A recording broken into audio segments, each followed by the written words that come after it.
Hey guys, it's Sara Bown coming at you on the 15th. It is about 11 o'clock at night. I just finished my workout. I had started a few hours ago and duty called. I had to go upstairs and help one of my little guys, and then I just wasn't quite done what I wanted to achieve today and accomplish, so I came back down about 40 minutes ago and got to work and put in a great workout. I can go to bed proud now, knowing that I reached the goals that I wanted to reach with my workouts.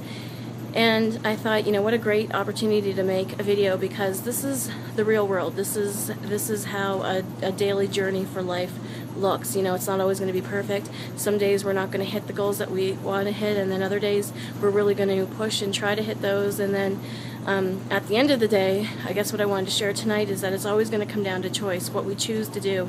It's funny that quite often we'll make the time for the things that are important to us. So even if it's for somebody else and they're relying on us, we'll find the time. Even if it doesn't seem like there could be possibly any time, we'll find the time because they're counting on us and they need us.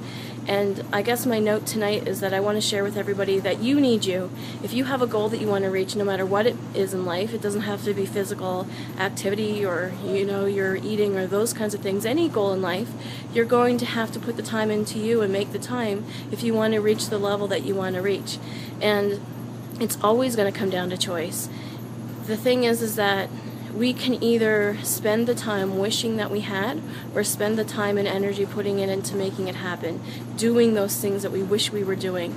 And another thing that I want to touch on, because I work with clients and I'm on my own journey, and I know the feelings and the emotions around this, and I understand how sometimes you fall off track and you've been off track for a week, 2 weeks, 3 weeks, a month, even a year, and the thinking is there, especially if you're someone attached to emotional eating, that why even bother? I'm going to have to start all over again, and it's so hard, and I'm attached to those things, and why give up my favorite foods if I'm not even going to see results? I mean, I know all of these inside emotions and thoughts and feelings, and what you need to do is challenge yourself to say that what I didn't accomplish yesterday doesn't matter. All that matters is now.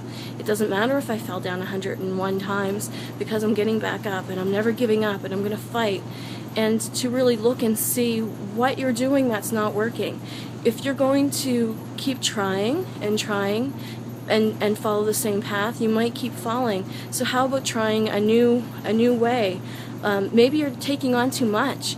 So often we come into a journey, or we come into wanting to make a change, and we kind of feel excited, I'm decided that I'm going to do this, and I want to make so many changes, and we change everything very drastically. And what happens is we can't seem to keep up, because we still have our busy life, and we still have work, and we still have our children, and it doesn't tie in where we have that gumption and we have that energy for maybe a week or two, or even a month or a few months.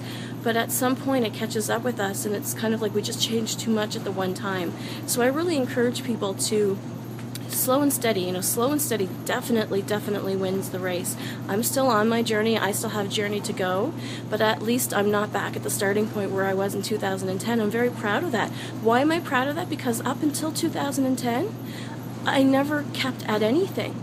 I kept on starting. It was kind of like every week I would pause and say, okay, I'm starting over, I'm starting over, I'm starting over. And so my life was just constantly starting over, something that didn't even really have time to start. So I'm extremely proud that I'm still down just about the 80 pounds. After I had a baby, I have fat that I'm trading for muscle, and my body's a little bit different, and there's different workouts that I have to do, and I have new levels to reach, and all these different challenges that I'm faced with. But I'm not back there. I'm pushing forward. I'm staying focused on what I want to accomplish, and not letting what I haven't accomplished get me down. That's not to say it never gets me down, because I'm human. Even though I'm a coach, I have my own emotions that I have to keep in check. I have to coach myself and say, what, Sarah, it's not about perfection, it's about progress. Always giving your best, always staying focused on the prize, and the prize is living your authentic life.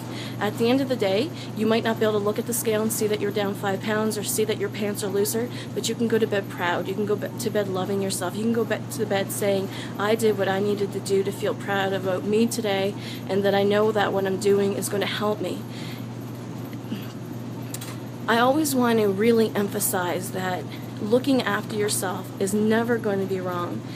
I know that sometimes we want to see certain results, but there should never be a regret with putting work into yourself. So if you've made progress with drinking your water, if you're drinking less soda, if you're eating less sugar, if you're eating less fat, if you're moving a little bit more, maybe you'll have to push a little bit more to reach the goals that you want, but celebrate those little victories, because those little victories are going to bring you where you need to go. They're huge victories. Every little victory is like a little mini addiction. So every time you fight breaking that, you fight breaking the cycle, you push new boundaries, and you're pushing towards the goals that you're going to be able to reach. So never underestimate them, and always give yourself the credit that you deserve, because they're very powerful, and you should be very proud of yourself when you reach for that.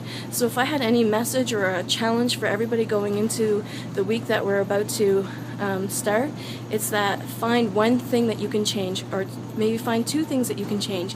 Maybe you're not going to start drinking 100 ounces of water, but if you're not drinking any water, maybe have a goal for 32 ounces a day. If you're drinking 10 cans of Pepsi a day, maybe you're not going to be able to go down to 0, but how about we go down to 7 just this week, and then we can build off of that. The thing is that if you start something and make some changes, you've just given yourself a platform where you can build from and add on change and add on goals, where you can add on each week what you're going to change. At least you've started. You're actually giving effort. You're not feeling overwhelmed. You're going to feel like you can really handle it, that it's not too much at once, and you're going to find that each week naturally you're just ready to progress. And that's where you want to be. Progression for life. So I want